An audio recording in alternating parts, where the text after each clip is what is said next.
comedy world, this is referred to as a callback because I did a video before on the Ioniq 5. Do you guys remember that? No? Okay, bye.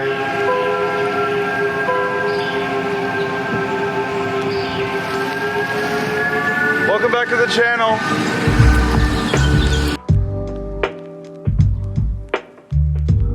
Welcome back to Sparkplug TV. My name is Chris and I do car reviews for literally everybody, not just car enthusiasts. Please do me the biggest favor ever and like this video, comment something down below, subscribe to the channel, and hit that bell icon so that you get notified whenever I drop a new video, which is, girl, I don't know. Thank you for your support. Speaking of support, thank you so much to Johnson Hyundai of Wake Forest for sponsoring today's video. Johnson Hyundai sells more Hyundais in North and South Carolina than any other dealer, and with 2 locations in Cary and Wake Forest, if they don't have what you want, they can get it. Link somewhere right down below.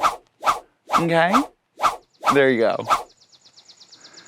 There's my rent. Okay, let's cue a dream sequence. Remember a time when Hyundai Ioniq was just a model of the Hyundai brand? That gorgeous bulbous exterior with that super sporty engine, that really just gorgeous, luxurious interior, that back end that was just so indistinguishable. What a time. What a time. Anyways, now the Ioniq name has turned into a sub-brand of the Hyundai brand itself.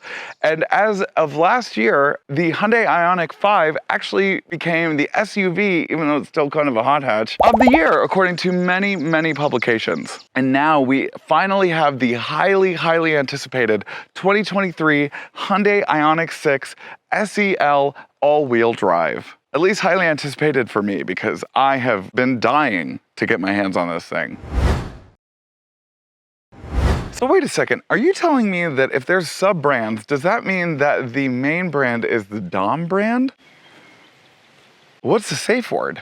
Money? So in the Ioniq sub-brand itself, there's going to be 3 EVs. The 5, the 6, and then the upcoming 7. The 6 is going to be the cheaper of the 3 models, starting around $42,000, and all the way up at the top tier limited, it's going to be $53,000. This is the SEL, coming in around $52,000 with the long-range battery, 20-inch wheels, and the all-wheel drive. Like I said, this is going to come in a myriad of variations, from the rear-wheel drive standard range battery outputting 149 horsepower, to the long-range battery outputting 225 horsepower, to the all-wheel drive long-range battery putting out 320 horsepower, give or take. I don't know how I'm remembering all of these numbers, but what I also can tell you is that the charging port comes with an AC and a DC charging port, and Hyundai says that it can charge from 10 to 80% in about 18 minutes if you're on a level 3 fast charger, but it will only give you 5 miles an hour on a level 1 charger. So, yeah. Now let's talk about my favorite part of the entirety of the 2023 Hyundai Ioniq 6, and that is the overall general design. It is absolutely the coolest looking EV to hit the streets so far, period.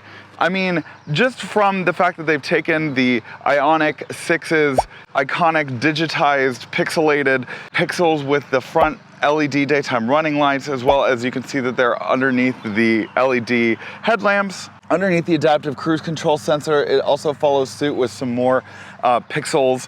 And then it does have an active air dam, so that when you actually turn on the car, it will turn, it should anyway. Yep, there it goes. It opens the active air dams. Good old dental dam in the front.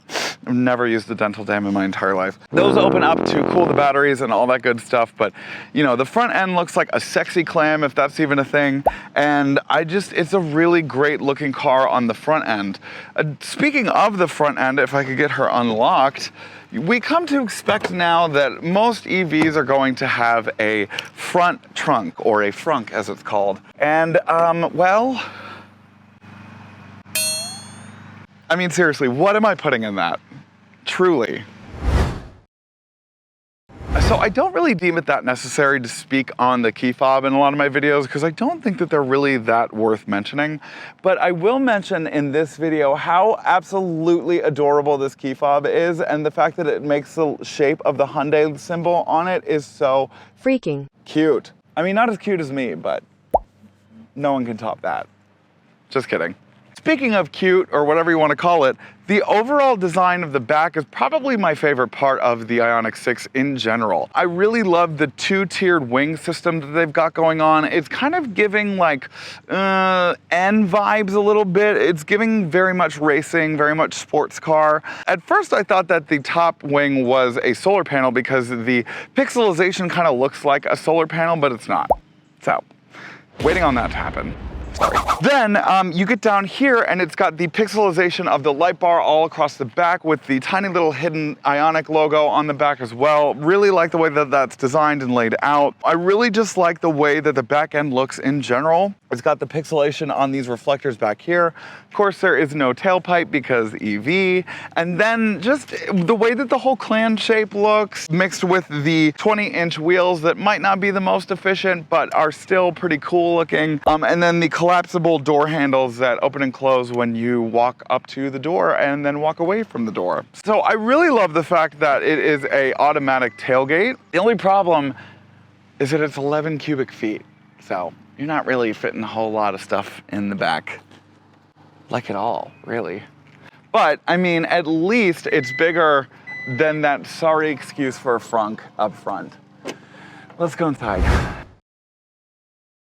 Okay, welcome to the Hyundai Ioniq 6's interior, and there are a lot of differences and a lot of comparisons that you can make to the Ioniq 5. And I think the first major difference that I'm going to talk about is the design aspect of just the general appearance of the interior, which I think is a lot more handsome and a lot better looking than the Ioniq 6's. I think the Ioniq 6 was a little bit more plain, where this actually kind of has a bit of a 50s vibes, like especially with these jutting out kind of plastic pieces right here. Future retroism, so to speak. And it's definitely apparent in the dashboard itself. It does have two 12.3-inch digital information readouts with the gauge cluster and the infotainment system. It is very simplistic Ioniq kind of look to it, especially on the gauge cluster. The infotainment system is very general Hyundai. It's pretty basic. It's got the climate control system, the EV, and the map. The one thing that I did kind of touch on in the Ford Lightning video is the fact that not a lot of other automakers have, you know, kind of power my trip or whatever you want to call it, like other than Tesla. Now, on your trip route for Hyundais, it will tell you where AC and DC chargers are located, so that you can kind of plan accordingly in your trip. One of my favorite things about Hyundai's navigation system is the fact that it does show you, you know, how much of a radius you have to drive with your current battery range that you have. So back to the center console. I mean, the center console, it's kind of got this like sandpapery kind of feel to it. You do kind of have to get used to the fact that the window controls and the lock controls are right here as well. But it does leave a lot of space on the underside for a lot of cargo storage. I mean, if it's gonna make up for the trunk and the frunk, might as well put some stuff down in the bottom and the middle, you know what I'm saying? The seats are very, very comfortable, very cushy, very good for sitting at the charging station. I do like that. Some other comparisons that you can make is, especially with the HVAC system controls, is very almost identical to Ioniq 5. The steering wheel might look very similar to the Ioniq 5, and I don't know if they've done it for the 23 models, but for the Ioniq 6, the 4 Ioniq dots are actually lit up and illuminated and will change whenever you change the different drive modes. It'll change from green for eco, for that teal blue for normal, and then red for sport. It will also turn red when you're backing up, which is a pretty interesting feature. Yeah, again, I mean, like the general feel and finish of the interior is just really, really nice, and I really, really like it. In comparison to the Ioniq 5 and this one, I prefer this one. I really do. I like the way that this looks. Yeah, it's time to be quiet and take this for a road spin. A road spin? It's time to take this for a test drive. Let's go. You know, I gotta give it to Hyundai once again. They know how to make a quiet, dependable, Cute little EV, man, they really do. So it's also got auto hold, which is nice. It's got the iPedal, which is their full-on regenerative braking. And, oh my God, I don't have the plate on the back. Give me one sec. Oh my God. Okay, we're road legal again. Let's go.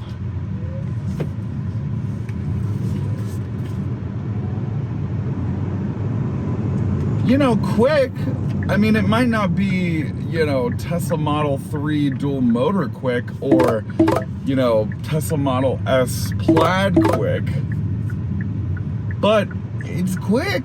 You know, I don't even know why they need to make these that hecking ferocious anyway. I mean, they're just supposed to be A to B cars. Why do I need to be, you know, drag racing people in my Ford F-150? You know, I mean, it's not like it's a Raptor or something. It's just supposed to be a regular F-150. The 0 to 60 in this model is 5.1 seconds because it's got the long range battery and the dual motor. I mean, that's 1 second slower than a Porsche 911 Carrera. I mean, what more do you need than that? You don't. I can tell you that much. Here we go on this turn. Ooh, well, a little iffy, a little body roll. Ugh, it's heavy, man, that's heavy.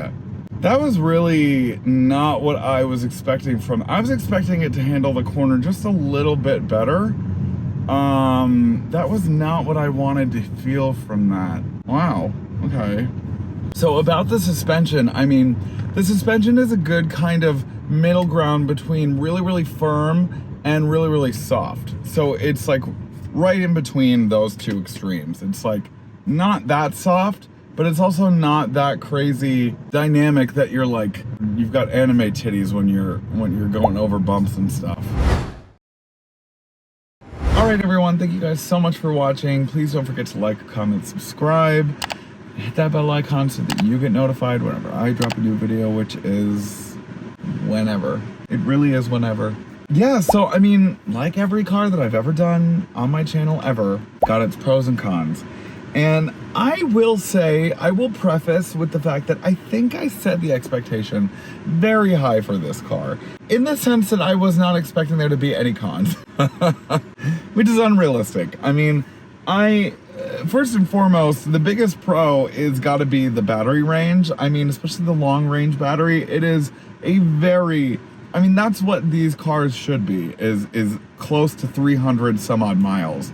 You know, not where they're like exaggerating the numbers like some car companies, but where it actually does have like a general 300 miles of range. I mean, I don't want to buy a car if I have to charge it every state line, basically. Another pro would be the interior and the exterior, just design overall. It's a gorgeous, gorgeous design on the interior and the exterior.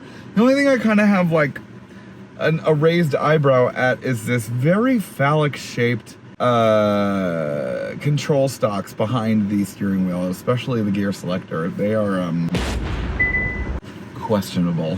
I'm not going to speak on the acceleration because these cars, they're supposed to be daily drivers. It's not the Ioniq 6N, it's just the Ioniq 6. So 5 seconds for 0 to 60 is perfectly fine. The only thing that I do wish that it, and again, I mean, it's going to be a daily driver and they're not going to be driving it as dynamic as I am. The way that it handled, I was really underwhelmed. I was like really, really underwhelmed. I was expecting it to be a lot better, especially for how low to the ground it is. It's not an SUV, it's a car. It's a sedan, and a midsize one at that. I mean, hello. I also don't love the lack of cargo capacity. Also apparently don't like my sunglasses. I also don't like the lack of cargo capacity. 11 cubic feet for the trunk, and then that stupid frunk situation. I do like the cargo stuff, the cargo capacity in the car though. I do like that. I like the infotainment system. I've read online that people don't like how digital it is, but I actually really like Hyundai's infotainment and gauge cluster, especially in the digitized way. I really like it. I also really like the center console. I like everything on the inside and I like everything on the outside. I just wish that it was just a bit bigger in terms of cargo capacity and just a bit better in terms of handling. I mean, other than that, it's extremely quiet. It is extremely it is an extremely soft ride, comfortable ride, and yeah, that's all I've got really. So thank you guys so much for watching today's video. Thank you to Johnson Hyundai of Wake Forest for sponsoring today's video. And I'm gonna go take a nap because that music festival really, really tuckered me out. So thank you guys for watching, and I'll see you next time. Bye-bye. Hey Sparks, thanks for watching today's video. Do you want more Sparkplug TV content? Then you can choose one of these 3 options. Right over here. The middle button is to subscribe to my channel, so please do that. Right over here. These 3. I can't see them in real life, but they're right here.